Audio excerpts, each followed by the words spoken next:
요즘 인터넷에서 찾아보면 현실 남매라면서 남매 사이에 있을 법한 일들, 아니면 본인이 경험한 일들을 올리곤 하잖아요. 그러면서 연락도 안 하는 사이라고도 하고, 오빠라고 하나 있지만 거의 없는 사람 취급하면서 산다고, 군대 갔는 줄도 모르고 지내다 휴가 나온 거 보고, 아, 오빠가 떠는 남동생이 군대에 갔다는 걸 알았다고 하는 사람들도 있더라고요. 저에게도 4살 차이 나는 오빠가 한 명 있습니다. 저도 오빠를 없는 사람 취급하며 살고 싶은데 오빠의 존재감이 너무 커서 그러고 살 수가 없었어요. 오빠는 소위 말하는 문제아였습니다. 학생의 신분으로 해선 안 되는 짓만 골라서 하고 저를 보면 윽박지르고 욕하는 게 일상이었습니다. 야, 이거 네가 이렇게 만들었냐? 내가 그런 거 아냐. 아니긴 뭐가 아냐. 아우 진짜. 너는 진짜 세상을 왜 사냐? 엄마가 그런 말 함부로 하지 말라고 했잖아. 그래서 뭐? 엄마한테도 이러게? 그러면 뭐 엄마가 어떻게 해줄 것 같아? 엄마는 아무것도 못하는 사람이야. 그러니까 너 엄마한테 이른다고 까불지 마. 알았어? 너 또 승희한테 뭐라고 하는 거냐? 아버지 오셨습니까? 아빠, 오빠가 또 나한테 소리 질렀어. 너야말로 대체 왜 그러고 사는 거냐? 할 짓이 없어서 어린 동생이라 괴롭히고, 그리고 사실 확인하기도 전에 사람들한테 화부터 내고, 의심하고, 아빠가 그러지 말라고 몇 번이나 말을 했는데 또 말을 안 듣는 거냐? 죄송합니다. 다시는 그러지 않겠습니다. 아빠, 고마워요. 그렇게 아버지가 한바탕 혼내고 나면 오빠는 쥐죽은 듯이 가만히 있었습니다. 물론 아버지가 가시고 나면 저에게 다시 화내는 것을 잊진 않았지만요. 너, 나중에 보자. 내가 못할 것 같냐? 흥. 오빠가 세상에서 유일하게 무서워했던 사람이 바로 아버지였습니다. 아버지는 예전에 젊었을 시절에 권투 선수로 이름을 날리셨어요. 그런데 선수를 그만두시고 택시 회사를 차려 운영하셨죠. 당시 아버지 택시 회사의 직원이었던 어머니께 반해서 두 분이 결혼을 하셨습니다.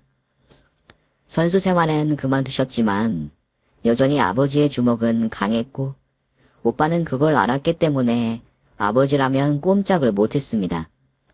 오빠는 전형적으로 약자에게 강하고 강자에게 약한 그런 인간이었습니다. 어머니는 항상 오빠를 감싸고 돌았어요.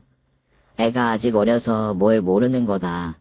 어렸을 땐 잘 모르면 실수할 수도 있다. 이런 식으로 오빠의 잘못을 감쌌고, 그리고 이런 어머니의 반응을 믿고 오빠는 기고만장해져서 더 사고를 치고 다녔습니다. 아마 오빠 때문에 어머니랑 아버지가 학교에 불려간 게 100번은 넘을걸요? 그럴 때마다 아버지는 오빠를 호되게 야단쳤고, 그때 처음으로 아빠의 강력함을 알게 된 오빠는 아버지 앞에서만큼은 무조건 착한 아들인 척하고 살았었습니다. 야, 이승희. 왜? 슈퍼 가서 이것 좀 사와라. 싫어. 이걸 내가 왜 사와? 오빠가 시키는데 지금 싫다는 소리가 나오냐?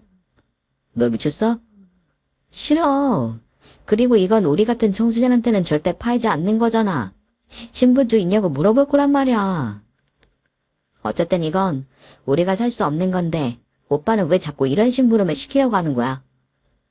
너 진짜 안 할 거야? 너 잘 생각해. 오늘은 아빠도 없어. 승철아, 그만해라.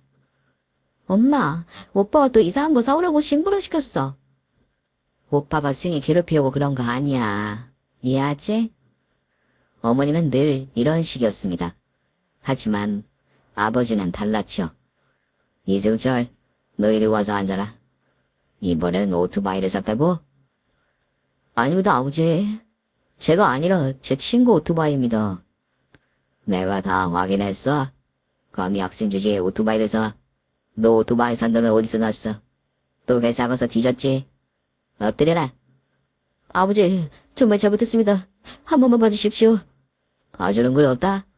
엎드려라. 승희야, 오늘은 3번 가져와라. 아버지는 회초리에 버섯을 붙여놓고 잘못과 아버지의 화에 따라 거기에 맞는 회초리를 사용하셨습니다. 오빠는 아버지가 화가 나면 어떻게 변신하는지 알면서 정말 꾸준히 사고를 쳤습니다. 거기에 저를 괴롭히는 건 범이었습니다. 당신은 애가 저런 짓을 한다고 했을 때 말리지 않고 뭐 했어? 아니, 승철이가 무슨 사고를 치고 다닌 것도 아니고 저 나이 땐 저런 거 하고 싶기도 하잖아요. 진짜로 타고 다닐 수 있는 것도 아니잖아. 그리고 몇 년만 지나면 승철이도 성인인데 미리 하나 샀다고 생각하면 될 걸 가지고 왜 그렇게 아이한테 뭐라고 하세요? 그러다 사고라도 나면 아직 면허를 딸 수도 없는 나이인데 저렇게 큰 오토바이가 왜 필요해? 너 솔직히 얘기해봐. 탔어 안 탔어? 어? 탔어 안 탔어? 그리고 저 오토바이 탄 가게가 어디야? 어디 감히 돈에 눈물어서 어떤 인간이 주워서한테 이렇게 비싼 오토바이를 팔아? 당장 안 타서 이거 다시 팔아야지. 네가 이런 게 대체 뭐가 필요해? 당장 안 타서라고? 제가 정말 잘못했습니다. 다시는 안 그럴게요. 정말 잘못했습니다. 그렇게 저의 청소년기는 오빠가 사고를 치고 어머니는 그걸 말리지 않고 오히려 괜찮다고 하고 그리고 나중에 아버지가 알고 오빠가 엄청나게 혼나는 그런 패턴 속에서 자랐습니다. 그리고 그 사이사이에 오빠는 저를 괴롭혔죠. 청소년이 살 수 없는 것들을 가게에 가서 사오라고 시키고 성적 가지고 놀리는 건 기본에 제 친구들까지 찾아와 못살게 굴기도 했습니다. 네 친오빠 맞아. 왜 우리까지 이렇게 못살게 굴아? 나도 왜 저러는지 모르겠어. 우리 오빠지만 너무 무서워. 오빠가 사라졌으면 좋겠어. 대체 왜 저러는 걸까? 뭐야, 아버지 진짜 무서우시잖아. 아버님한테 그렇게 혼나면서도 끊임없이 나쁜 짓 하는 거 진짜 대단하다, 여러 의미로. 그건 다 엄마 때문이야. 엄마는 오빠가 뭐래도 괜찮다고 이해해주고 그럴 수도 있다고 하니까 자꾸 그러는 거야. 만약에 엄마도 엄했으면 좀 덜 그랬으려나? 그건 모르겠다. 아무튼 오빠 너무 싫어. 무섭고 사람이 강한 쪽이야. 빨리 성인 돼서 오빠 나가 살았으면 좋겠어. 오빠의 기행은 끝나지 않았습니다. 그렇게 어떤 수단을 사용했는지 모르겠지만 오토바이를 산 오빠는 아버지 몰래 오토바이를 타고 다녔고 오빠가 사고를 치면 어머니는 아버지가 택시회사를 운영하시며 번 돈으로 합의를 보고 오곤 했었습니다. 집에 돈이 많았던 것도 이럴 땐 문제가 됐습니다. 돈으로라도 일을 해결할 수 있어서 얼마나 다행이니. 네 아버지 덕분에 우리가 이렇게 편히 먹고 살잖아. 그러니까 승희 너도 그냥 모른 척 가만히 있어. 또 아버지한테 말해서 네 오빠 혼나게 하지 말고. 알았어? 하지만 그렇게 큰 돈이 없어졌는데 어떻게 아버지가 몰라요? 대체 이번엔 무슨 사고를 쳤길래 합의금으로 5천만 원이나 줬어? 당신도 진짜 제정신이야. 대체 언제까지 이 자식이 이렇게 사고치는 걸 다 돈으로 막아줄 생각이야? 이게 언제까지 가능할 것 같아? 그리고 이승철 너 아버지가 진작에 특덩이 하라고 했어 안 했어? 그렇게 절제가 안 돼? 대체 내가 언제까지 너를 혼내고 뒤치다거리를 해줘야 정신 차릴래? 사실 아버지는 저에겐 다정한 아버지셨습니다. 하지만 저를 보며 웃으시는 것보다 오빠를 보고 화를 내는 얼굴을 더 많이 보면서 컸습니다. 오빠 한 명 때문에 집안 분위기는 항상 살얼음 바늘을 걷듯 늘 아슬아슬했습니다. 저는 늘 눈치만 보면서 컸습니다. 어머니는 오빠를 쫓아다니며 일 수습하느라 저하고 대화도 많이 안 하셨어요. 그렇게 오빠는 대학도 가지 않고 군대부터 다녀온 후 갑자기 결혼을 하겠다고 선언했습니다. 제가 그때 고등학교 3학년이었고 오빠는 23살이었어요. 좋은 대학을 입학하기 위해 고군분투하고 있는 와중에 오빠의 폭탄 발언은 저에게 적지 않이 큰 충격을 주었습니다. 오빠는 정말 당당했습니다. 저 결혼할 겁니다. 이 여자랑 결혼하려고 합니다, 아버지. 허락해 주세요. 뭐? 결혼을 한다고? 너 지금 네 나이가 몇 살인 줄이나 알고 그러는 거냐? 이 아가씨는 몇 살인데? 아버지, 저도 이제 다 큰 성인입니다. 솔직히 제가 사랑하는 사람과 결혼하는데 부모님 허락 같은 게 필요한 나이는 아니지 않습니까? 언제까지 제가 아버지 통제 아래서 자라야 합니까? 이제 저도 20대 중반에 달려가고 있어요. 오빠는 저렇게 말을 하면 할수록 아버지 화만 올라가는 말을 아무렇지 않게 뱉어냈습니다. 정말 어렸을 때부터 사고치면서 자란 사람만이 할 수 있는 말이라고 저는 생각했습니다. 어떤 면에서 오빠는 정말 용감하기도 했습니다. 아빠의 성격, 아빠가 화가 나시면 얼마나 무서워지는지 본인이 제일 잘 알면서 저렇게 말하는 걸 보면 어떤 면에서는 대단해 보이기도 했습니다. 저는 아버지가 무서워서 사고 한 번 안 치고 그저 열심히 공부만 하면서 살았거든요. 물론 그런 생각도 있었습니다. 오빠가 저렇게 사고 치고 사는데 나까지 오빠처럼 살면 우리 부모님 너무 불쌍해서 어쩌지? 나라도 정신 차리고 똑바로 살아야겠다. 뭐 그런 생각을 어렸을 때부터 조금씩 하면서 자랐습니다. 어쨌든 처음으로 오빠도 아버지에게 물러서지 않고 저렇게 대들었어요. 아버님 너무 화만 내신다. 저희 정말 사랑해서 결혼하려고 하는 거예요. 어차피 하게 될 결혼 꼭 나이가 중요한 거요. 그렇지 어머님. 그렇긴 하지. 여보, 애들이 좋다잖아요. 좋다고 다 결혼해. 결혼이 뭔 줄 알고 저렇게 무턱대고 하겠다는 거야. 결혼은 단순히 사랑한다고 해서 무조건 다 할 수 있는 게 아니라고. 결혼하면 얼마나 많은 책임이 뒤따르는지 알아? 가족 하나를 책임지면서 평생 살아야 한다고. 그런데 너한테 지금 그런 책임감이 있어? 얼마 전에도 무슨 카페 한다고 깝죽거리다 또 금방 실직 내고 안 하겠다고 했잖아. 거기에 들어간 돈이 얼만 줄 알아? 아버지는 그저 돈밖에 모르세요? 아들의 꿈 장래보다 오로지 돈만이 중요하시냐고요? 돈이 있어야 이렇게 따뜻한 밥 먹고 겨울에 춥지 않은 곳에서 지낼 수 있는 거야. 이건 다 책임감에서 나오는 거라고. 너처럼 그딴 식으로 사는 인간한테 어떤 책임감이 있는데, 아? 너 지금 결혼하겠다고 데려온 이 아가씨 고생 안 시키고 잘 살 자신이 있어? 이럴 때 돈이든 뭐든 책임질 수 있냐고. 왜 제가 못할 거라고 생각하세요? 제가 그렇게 믿음직스럽지 못하세요? 네가 한 짓들을 봐라. 지금 너 사업하겠다고 했다가 싫다고 온갖 핑계를 대면서 그만둔 게 벌써 몇 개냐? 다른 네 친구들을 봐라. 너랑 그렇게 고등학교 때 같이 사고치고 다녔으면서도 정신 차려서 멀쩡하게 대학 가고 친구들 만나면서 공부하고 잘 살고 있는데 너는 지금 꼴이 그게 뭐냐고. 그러면서 결혼을 하겠다고? 진짜 제정신이면 이런 말 못하지? 이번엔 진짜 잘 살겠다고 데리고 온 거잖아요. 왜 제가 사는 거 보지도 않으셨으면서 결혼도 하기 전에 기를 죽이고 그러세요. 그리고 뭐 결혼은 공짜로 하니? 너 솔직히 얘기해봐. 결혼도 결혼인데 결혼 핑계로 나한테 또 돈 뜯어내려고 하는 거 내가 모를 줄 알아. 맞아요. 집 좀 해주세요. 저랑 이 사람 살 집은 있어야 하잖아요. 그리고 결혼할 때 집은 남자가 하는 거라면서요. 요즘 아버지 택시회사도 잘 되고 있는데 저희한테 집 한 채 해주는 건 일도 아니잖아요. 당장 나와봐. 꼴도 보기 싫다. 앞으로 너 같은 아들은 없다고 생각하고 살 테니 당장 나와서 다시는 나타나지 말아라. 여보, 아무리 그래도 그렇지 어떻게 애한테 그래요. 그냥 작은 집 하나 얻어주면 되잖아요. 승철이 이렇게 된 거 당신 탓도 있는 거 알지? 무조건 오냐 다 괜찮다고 하면서 당신이 뒤에서 수습해주고 다니니까 애가 20살이 넘었는데도 뭐가 잘못됐는지 모르면서 살이 분별도 못하고 저러고 살잖아. 아, 뭐 애 안 나가고.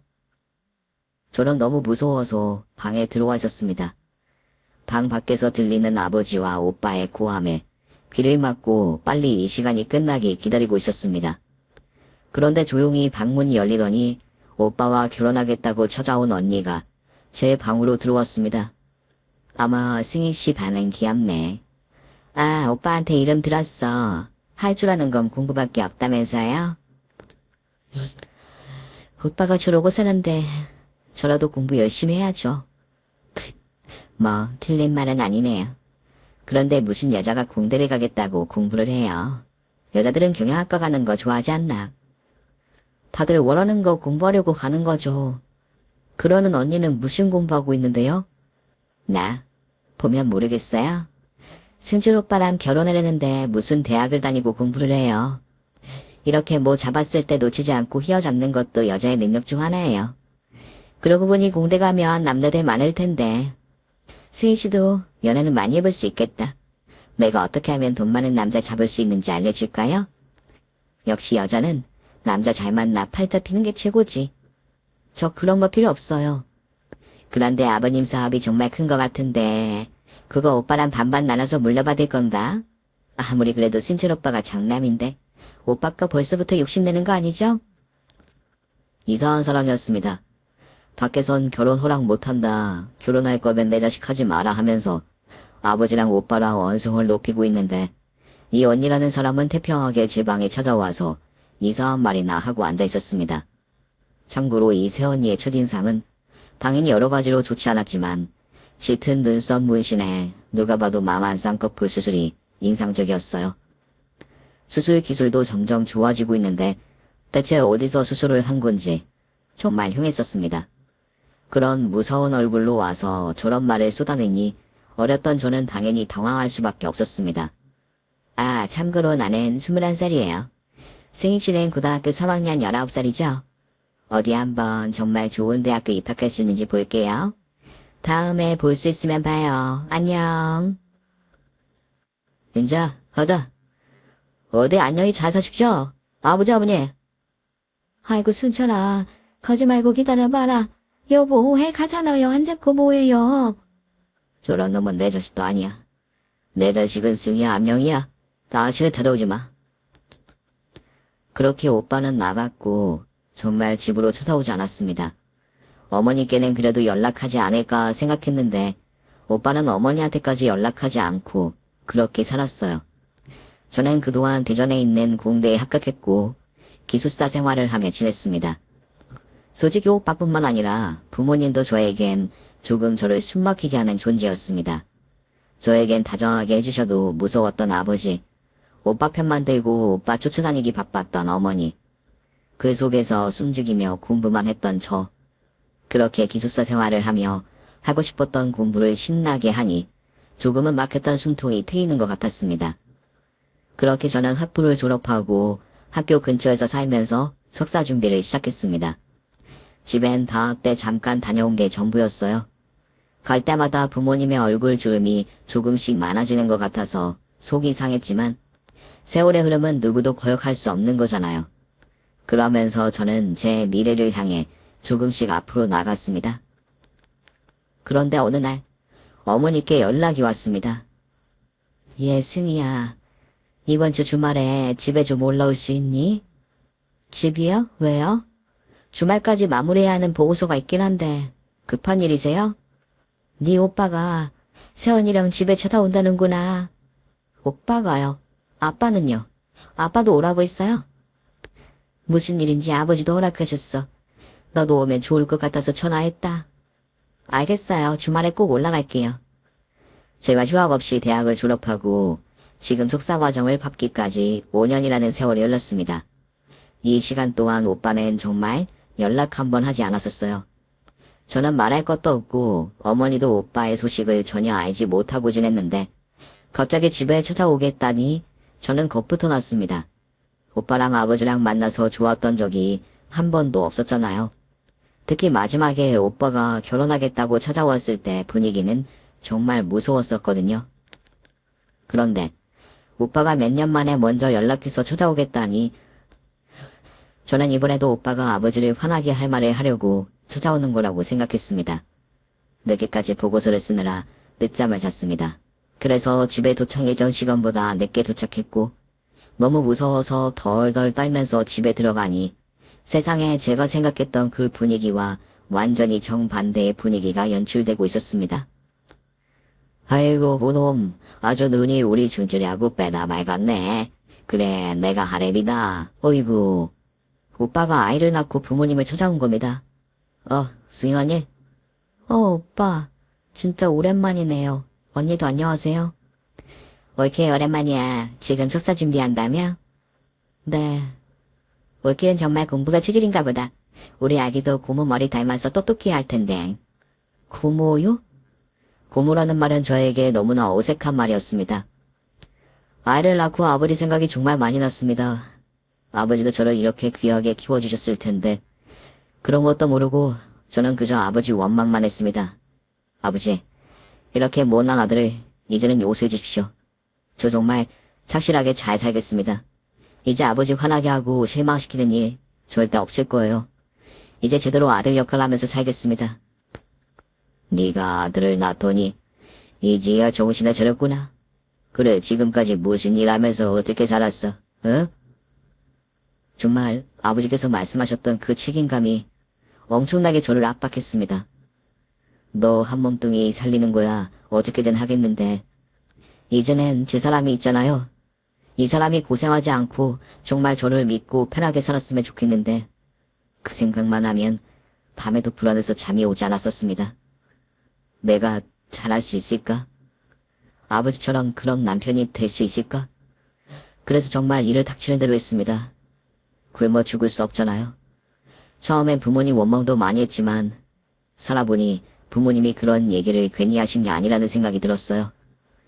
그리고 이제 반성 많이 하고 잘 살겠다고 하고 부모님을 찾아볼까 고민도 많이 했는데 용기가 나질 않았어요. 지금도 아버지와 어머니는 나를 용서하지 않으셨으면 어떡하지라는 생각에 쉽게 연락드릴 수 없었습니다. 그런데 이렇게 아들을 낳고 보니 손자 녀석을 부모님께서 꼭 봐주셨으면 좋겠다 싶어서 이렇게 찾아왔습니다. 오빠의 팔엔 문신이 더 들었고 귀도 뚫어서 피어싱까지 했지만 오빠의 입에서 나오던 말들은 전혀 예상하지 않았던 그런 말이었습니다. 오빠는 지금까지 살면서 아버지한테 죄송하다는 말을 단 한 번도 한 적이 없었거든요. 그런데 그런 오빠가 지금 무릎을 꿇고 부모님께 사죄를 하고 있으니 저는 그 모습을 보고 입이 다물어지지 않았습니다. 됐다. 그만큼 반성했으면 됐어. 네 스스로 깨달았으면 됐다. 아버지는 더 바랄 게 없어. 아이의 힘이 이렇게 무서웠습니다. 그리고 놀랄 일은 더 생겼어요. 그래, 아버지 밑에서 일을 배우고 싶다고. 네, 지금까진 정말 닥치는 대로 돈 드는 일은 아무거나 다 했는데 이제 아이도 태어났으니 안정적인 곳에서 일 배우며 있고 싶어요. 어려울 것도 없지. 대신 예전처럼 조금만 하고 실증난다고 재미없다고 금방 때려치우면 절대 안 된다. 열심히 하겠습니다. 그렇게 부모님 집 근처로 이사한 오빠 내외는 부모님과 매일을 함께 보내며 단란한 가족이 됐습니다. 오빠는 아빠의 택시회사에 들어가 정말 일을 배우기 시작했어요. 손자 파워가 이렇게 엄청날 거라고 생각지도 못했습니다. 올케는 정말 공부가 체질인가 보네요. 네, 재미있어요. 우리 아들도 그렇게 공부를 하려나. 나는 사업할 수 있는 큰 배포가 있었으면 좋겠는데. 그런데 아버님은 언제부터 사업을 하셨어요? 글쎄요. 제가 태어났을 때부터 아버지는 택시회사 사장이었어요. 지금 생각해도 세연이는 오명한 구석이 있었습니다. 말을 빙빙 돌리며 말하지만 결국 생각해보면 늘 핵심은 아버지의 돈과 관련된 것들을 물어보곤 했었어요. 아버지의 재산에 참 관심이 많았죠. 지금 올케 지내는 집은 몇 평이에요? 그냥 원룸이에요. 왜요? 언니가 집 새로 해주려고요? 아마 제가 돈이 어딨어요. 부자 아빠 두고 뭐하러 제가 올케 그런 걸 해줍니까? 그나저나 어머니 최근 건강검진 하셨어요? 병원에 통 안 다니고 하시네. 제가 다음 주에 올라와서 모시고 갈 거예요. 걱정하지 않아도 돼요, 언니. 그런데 참 이상하죠? 이런 행복은 오래가지 않잖아요. 정말 희한해요. 왜 이렇게 노력하는데 행복은 오래가지 않은 걸까요? 오빠. 승희야, 아버지가 돌아가셨다. 뭐라고? 빨리 올라와. 교통사고였습니다. 아버지는 허망하게 돌아가셨어요. 많은 사람이 조문을 와서 우리 가족을 위로하고 갔습니다. 택시회사는 오빠 차지가 됐습니다. 어쩌면 당연한 일이었죠. 저는 계속 공부를 하고 있었고 회사에서 아빠와 일을 한 건 오빠였으니까요. 저는 이 부분에 대해선 별 생각이 없었습니다. 혹시라도 아버지가 택시회사를 저에게 맡기신다고 했어도 저는 거절했을 거예요. 저는 사업은 정말 체질이 아니거든요. 그런데 아버지가 돌아가신 후 오빠와 새언니의 태도가 미묘해졌습니다. 아버님 혼자 이렇게 큰 집에서 사시는 건 낭비 아닌가요? 그러면 뭐 어디 단칸방이라도 가라는 얘기예요, 언니? 아마 옳게? 왜 화를 내? 나는 그냥 척척하실까봐 그런 거지. 여기엔 아버님 흔적도 너무 많고 혹시라도 어머님 힘드실까봐 그런 건데. 그래, 이 집은 너무 넓긴 해. 어머니, 이사하실래요? 저희가 작아도 좋은 집으로 얻어드릴게요. 승희는 어차피 다시 대전으로 내려가야 하는데 엄마 이렇게 큰 집 혼자 돌보기 힘드시잖아요. 그래, 너희가 알아봐라. 나도 혼자 이 집에서 지내는 거 힘들 것 같구나. 아니면 엄마, 대전에서 나랑 같이 살래? 아니다. 너도 공부하느라 바쁜데. 그리고 엄마는 서울이 좋아. 찝찝했지만 어머니의 집 문제는 오빠에게 맡기고 저는 다시 대전으로 내려왔습니다. 그리고 얼마 뒤 어머니께서 울면서 전화를 하신 거예요. 승희야, 엄마가, 엄마 무슨 일이야, 오빠는? 네 오빠는 바쁘지 않니? 그게 무슨 말이야, 엄마, 무슨 일인데? 엄마가 암이래, 유방암, 그것도 말기. 뭐라고? 저는 당장 하던 공부를 멈추고 서울로 올라갔습니다. 엄마 괜찮아? 승희야, 엄마 너무 무서워. 엄마도 암이래, 너 믿겠니? 어? 다른 병원도 가보자. 그 병원이 잘못 진단한 걸 수도 있잖아. 사실 엄마 벌써 병원만 3곳 다녀왔어. 그런데 어디 가도 다 암이래, 그것도 말기 유방암. 엄마, 걱정하지 마. 요즘은 치료법도 많고 약도 다양하니까 꼭 고칠 수 있어. 나 믿지? 저는 일단 어머니를 먼저 진정시켰습니다. 혼자 병원을 다니시는 동안 얼마나 무서우셨을까요? 저는 그런 것도 모르고 혼자 공부한답시고 어머니를 이렇게 혼자 뒀습니다. 너무 죄송했습니다. 그런데 한 가지 궁금한 게 생기더라고요. 엄마, 오빠랑 새언니는 왜 병원을 혼자 다녔어?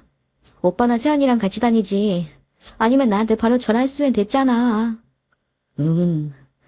너도 공부하느라 바쁘고 네 오빠랑 새언니도 택시기사 때문에 얼마나 바쁘니. 병원 가는 게 뭐 얼마나 힘들다고. 그래도 그렇지, 말이라도 꺼내봤어? 엄마는 괜찮아. 엄마는 늘 오빠한테만 관대하지. 엄마가 우리 딸도 엄청나게 사랑하는 거 알잖아. 알았어, 엄마 일단 쉬어요. 오늘 나 자고 갈 거야. 그리고 저는 오빠에게 전화를 걸었지만 일이 얼마나 바쁜지 몇 번을 해도 받지 않는 겁니다.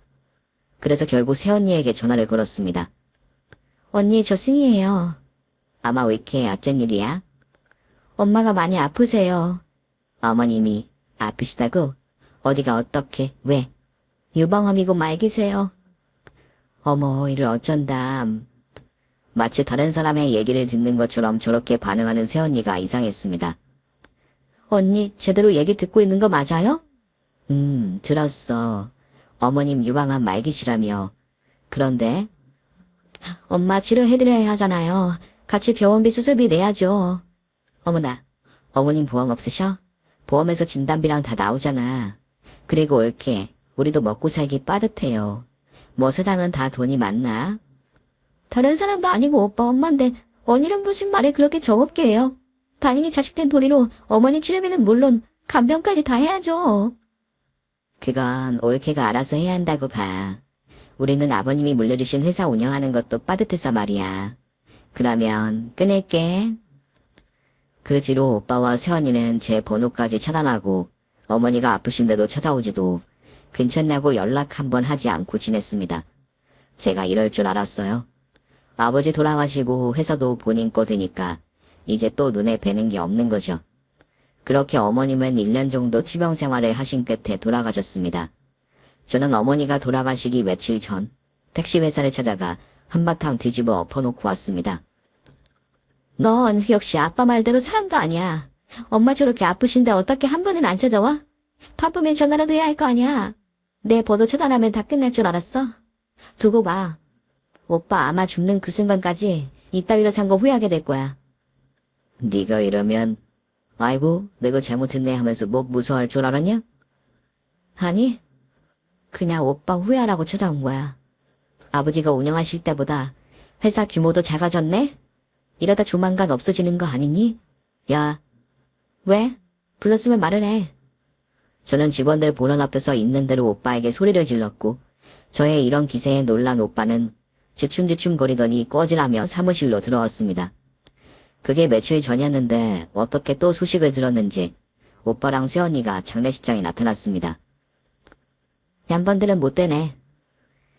그래도 엄마 돌아가셨다니까 좀 생각났나 봐. 아마 왜 이렇게 우리가 산준데 당연히 와야죠. 이승철 씨 되십니까? 그런데요. 경찰입니다. 같이 가주셔야겠습니다. 지금 왜요? 이거 놔. 강인지 씨도 같이 가셔야죠. 저기 이분들 성주인데 왜 경찰서에 가죠? 이정영 씨 잘 아시죠?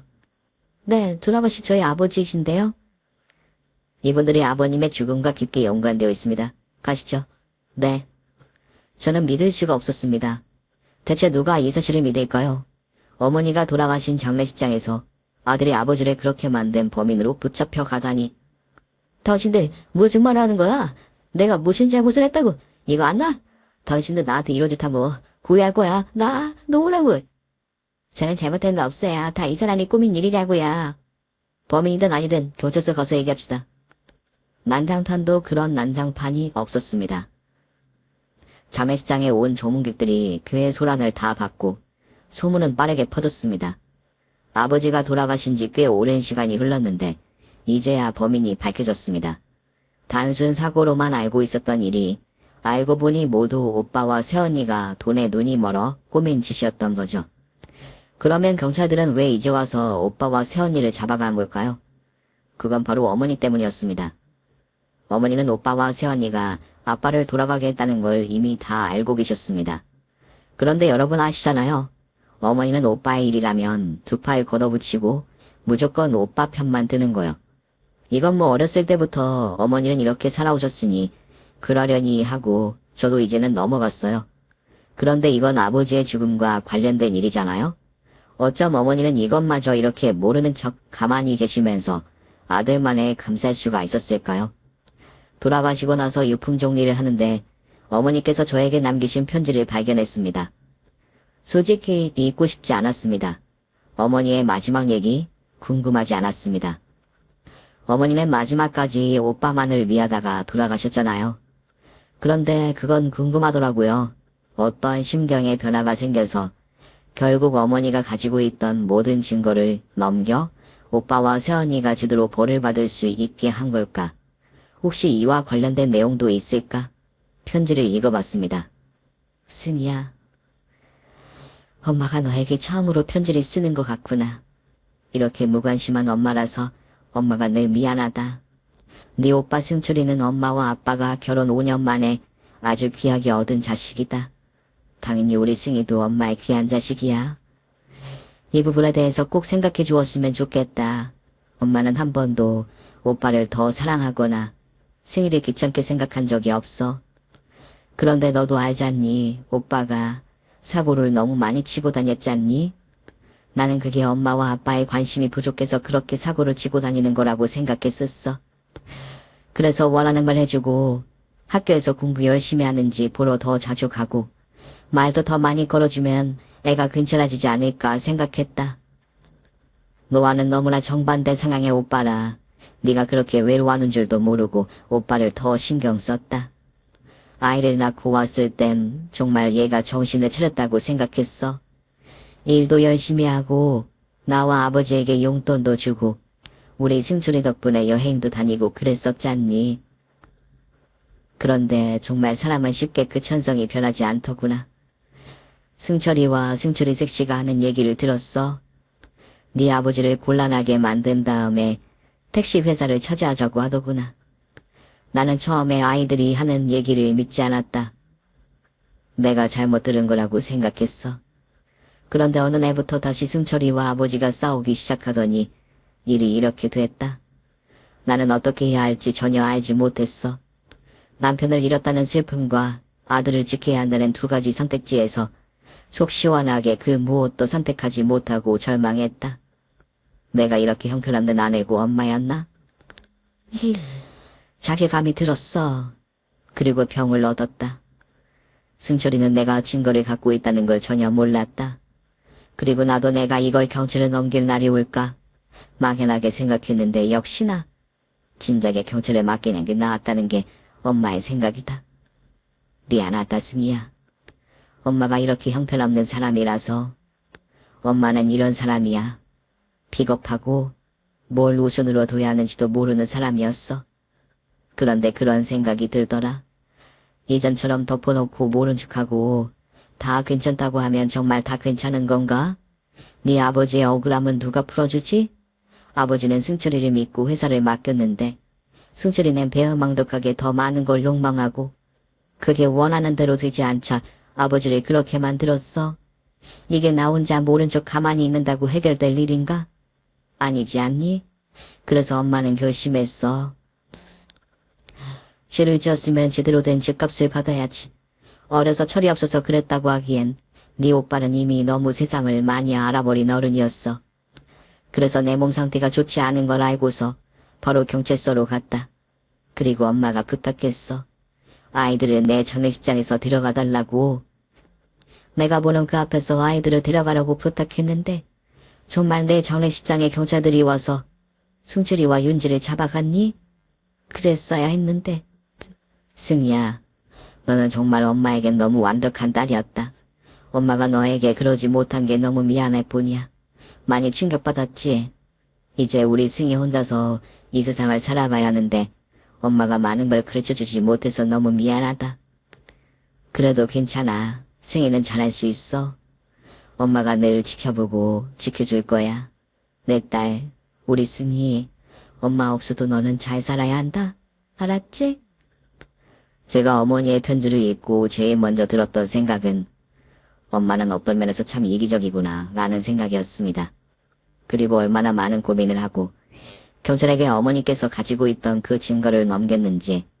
어쩌면 어머니는 그냥 돌아가시고 이 일을 영영 아무도 모르고 지나갈 수도 있었는데 어머니의 용기로 아버지의 억울함도 풀렸습니다. 정을 붙이고 살지 않았던 우리 가족. 부모님이 돌아가셨는데도 여전히 엉망진창이었습니다. 오빠와 새언니는 당연히 국가가 관리하는 그곳에서 지내고 있었습니다. 오빠는 누가 대체 자신의 이런 완벽한 계획을 알고 있었는지 궁금해했어요. 그거 알아서 뭐 어쩔 건가 싶었지만 궁금증은 해결해줘야 하잖아요. 그래서 면회를 갔습니다. 어머니의 편지를 들고요. 너 얼굴 많이 좋아졌다. 안 좋을 일도 없지. 우리 승희 진짜 많이 컸네. 예전엔 오빠 넌 제대로 쳐다보지도 못했는데 너 오빠 무섭지 않냐? 조심해. 나 여기서 나가면 너부터 찾아갈 거니까. 오든지 말든지 마음대로 해. 하나도 안 무서우니까. 이거나 이거 봐. 이게 뭔데? 엄마 돌아가시기 전에 남긴 편지. 뭐? 그리고 오빠 역시 이 일이 어떻게 됐는지 모든 전말을 알게 됐습니다. 너 거짓말하지 마. 이거 엄마가 쓰신 편지 아니지? 네가 쓰고 어선 엄마가 쓴 거라고 하는 거지 지금? 귀찮게 내가 그런 짓을 왜 해? 나 한가한 사람 아니야. 오늘도 바쁜 시간 내서 온 거라고. 오빠를 보기 위해. 엄마는 절대 그럴 사람이 아니야. 대체 엄마가 왜 그러신 건데 왜? 거기 쓰여있잖아. 결국은 엄마도 후회하신 거야. 오빠를 이렇게 키우신 것에 대해서. 솔직히 말해볼까? 오빠는 그때나 지금이나 여전히 쓰레기야. 아니, 쓰레기보다도 못한 인간이라고. 어디 할 짓이 없어서 아버지한테 그런 짓을 해? 오빠는 어머니가 살아계셨으면 여기서 더 오래 생활해야 했을 거야. 그나마 어머니가 돌아가시고 직접적으로 지원해줄 사람이 없어서 이 정도로 끝난 줄 알아. 오빠가 뭔데 내 아버지를 그렇게 돌아가시게 만들어. 오빠 때문에 나는 아빠를 잃었어. 오빠 때문에. 어린 나이에 아버지를 잃었다고. 그래놓고 오빠는 내 변호까지 차단하면서 엄마 치료비 병원비 보태기 싫다고 했지. 그게 아들이면서 나올 소리야? 택시회사 운영하면서 돈도 많이 벌고 있었으면서 그깟 병원비가 아깝고 아쉬워서 나를 차단하고 엄마한테 모진 소리를 해? 다 자업자득이야. 혹시 너 모르지? 오빠가 엄마 병수발도 잘 들고 병원도 함께 다니고 치료비도 주고 그랬으면 엄마가 안 이랬을지도 모르지. 엄마 돌아가실 때까지 평생 비밀로 안고 살다가 가셨을지도 모르지. 그런데 그거 오빠가 다 차버렸잖아. 오빠, 세상에 영원한 비밀은 없어. 오빠는 꿈에 한 번도 아버지가 나타난 적이 없어? 아빠 기일 때마다 그렇게 뻔뻔하게 울면서 제사 지내고 세상이 무섭지도 않아? 하긴 무서운 게 없으니 어렸을 때부터 그렇게 사고를 치고 다녔겠지. 오빠가 사고 친 거 한번 읊어줄까? 그리고 엄마 그것도 아셔. 새언니 오빠랑 결혼하기 전에 다른 남자 사이에서 애 임신해서 아이 치운 것까지. 어쩌면 오빠나 새언니한테나 엄마가 돌아가신 게 정말 다행일 수도 있겠다. 징글징글한 인간들. 인간이라고 부르는 것도 소름 끼쳐. 내가 늘 말했잖아 오빠. 죄 짓고 그만 살라고. 나중에 나 오빠가 갚게 될 거라고. 그 안에서 많은 깨달음을 얻고 나왔으면 좋겠다. 나는 늘 아버지를 존경했고 어머니를 사랑했어. 그게 다야. 뚫린 입이라고 함부로 짓거리지 마. 진짜 미친 거야. 어디서 감히 존경과 사랑을 입에 올려. 아빠 재산을 탐내서 아빠를 그렇게 만들고 엄마를 사랑한 인간이 엄마 병원비도 안 주고 엄마가 늘 스승님들 앞에서 무릎 꿇고 빌게 만들어? 그리고 오빠는 나한테서 엄마와 아빠를 빼앗아간 죄 많은 인간일 뿐이야. 제발 반성 좀 해. 새언니 매너도 빠지면 섭섭하죠. 원래 세상의 이치야. 갈 사람은 가게 되어 있다. 그게 뭐. 언니, 가는 땐 때가 없다고 하잖아요. 언니 아들도 예외는 없어요. 주민이가 요즘 엄마랑 아빠는 어디 있냐고 자주 물어봐요. 이 사건에 대해 알고 있는 사람들이 많으니 결국 주민이도 이 사실을 알게 될 날이 오겠죠. 그러면 고모인 저는 대체 뭐라고 얘기할까요? 그건 언니, 아들도 있는 사람이 이러면 안 됐죠. 아무리 둘의 눈이 멀었어도 언니가 옆에서 오빠 붙이겠어요? 그래도 된다고?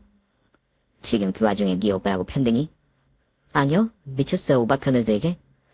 아니라면 적어도 남편이 해선 안 될 일을 하려고 할 때 말리는 신유이라도 했었어야죠.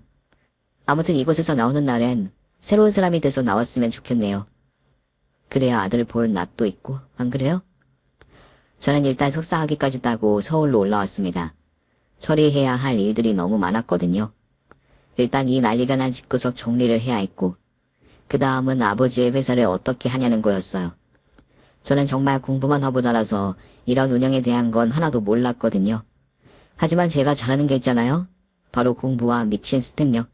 저는 회사 사람들의 도움을 받아 회사를 공부하기 시작했고, 조금 어수선하고 정신없었던 회사는 안정을 찾아갔습니다. 택시회사는 지금도 잘 운영하고 있습니다. 저는 뭐든지 빠르게 배우고 배운 걸 잊지 않고 잘 써먹는 그런 사람이니까요. 소장님, 오늘 어디 가시길래 그렇게 예쁘게 입고 오셨습니까? 엄청 멋진 남자 만나러 가요. 아이고, 드디어 우리 사장님 솔로 탈출? 모르고 좀 가만히 있어. 소장님 조심히 다녀오세요. 네, 오늘만 조금 일찍 퇴근할게요. 그날은 아버지 기일이었습니다. 어떤 날엔 정말 사무치게 아버지가 보고 싶기도 했어요. 지금 상황에서 아버지는 어떤 결정을 내리실까? 아버지라면 어떻게 사원들의 사기를 올릴 수 있을까? 전문 경영인에게 회사를 넘기고 나는 다시 공부를 하러 떠날까? 정말 고민 많은 날들이었습니다. 하지만 아버지가 키우신 이 회사, 저에겐 이제 아버지의 흔적은 여기 택시 회사에서만 느낄 수 있잖아요. 마음이 약해질 때마다 아버지 생각을 하며 마음을 다잡았습니다. 아버지, 한 잔 받으세요. 아버지가 좋아하시는 빨간 뚜껑 두꺼비로 가져왔어요. 아버지는 이렇게 독함을 어떻게 드셨대? 아버지, 저 잘하고 있는 거 맞죠? 기사님들이 가끔 아버지에게 해요. 아버지처럼 좋은 사장은 또 없다고. 저보고 아버지 닮아서 일 잘한대요. 저 이렇게 칭찬도 받고 있어요. 아버지는 아들이라고 그냥 다 용서하셨을까요? 난 아직도 이렇게 화가 나요. 하나밖에 없는 아버지를 오빠라는 적자가 잃게 만들었잖아요. 난 아직도 회사 일 어렵고 힘든 것도 많고 가끔 모르는 문제도 생겨서 난감할 때가 많은데 그럴 때마다 아버지 생각하면서 버텨요. 아버지는 이것보다 더한 어려운 일도 있으셨을 텐데 그 많은 힘듦을 우리한테 티 한 번 안 내시고 이겨내셨겠지. 저 연구원으로 일할 때보다 돈도 많이 벌어요. 정말 아버지 덕분에 어려움 없이 공부만 하면서 자랐고 그 덕에 한국에서 알아주는 학교에도 입학했어요. 저 그 고마움 절대 잊지 않았어요. 아버지 평생 회사에서 일하면서 갚을게요. 아버지가 일군 택시회사 절대 쉽게 주저앉게 두지 않을 거예요. 저 믿죠, 아버지? 그렇게 또 시간은 흘렀네요. 저도 어느덧 한 아이의 엄마가 됐고 택시회사는 여전히 신양 중입니다. 택시를 이용하는 고객들의 불평이 최대한 나오지 않을 수 있도록 기사님들 교육하는 건 물론 기사님들이 운행하는 자동차도 항상 깨끗함이 유지되어 택시를 탄 승객들이 불편함을 겪지 않도록 노력하고 있습니다. 제 이야기를 듣고 계시는 분들이 우리 회사 택시를 만났으면 좋겠네요. 그러면 정말 최고의 서비스로 모실 수 있는데 말이죠. 엄마, 이거 틀렸대. 어디 보자. 아, 여기 부호가 틀렸네. 빼기가 아니라 더하기야. 다시 계산해보자. 제 딸도 공대를 가려는 건지 과목 중에서 수학을 제일 좋아해요. 뭐든 좋아하는 게 있고 잘하는 게 있다면 좋은 거죠. 그리고 얼마 전 조카의 소식을 들었어요. 일이 그렇게 되고 새언니의 친정 어머니께서 봐주셨던 조카가 벌써 군대를 다녀왔다고 합니다. 혹시 오빠랑 새언니를 그대로 닮아서 사고만 치고 사는 건 아닌가 싶었는데 공부 열심히 해서 대학도 다녀오고 군대에서 역시 마찬가지로 훈련도 잘 받았다고 하네요. 이렇게 세월은 누구도 기다려주지 않고 제 속도대로 흘러갑니다. 제 이야기는 해피엔딩이 맞을까요? 돈 잘 버는 택시회사 사장이고 남편도 있고 딸도 있고 사실 겁도 나요. 이런 행복 속에 불행이 숨어있는 건 아닐까 하고요. 그래도 뭐 어쩌겠습니까? 그게 인생이라는 걸 이제는 조금 알 것 같아요. 늘 높낮이 없이 평지만 걸을 순 없잖아요. 여러분도 삶의 굴곡에 숨어있는 행복을 찾아내시길 바라겠습니다. 제 이야기는 여기까지입니다. 지금까지 들어주셔서 정말 감사합니다. 그럼 안녕히 계세요. 오늘 준비한 사연은 여기까지입니다. 재미있게 들으셨다면 구독과 좋아요, 알림 설정까지 눌러주세요. 그럼 저는 다음 사연으로 찾아뵐게요. 오늘도 건강하고 행복하세요.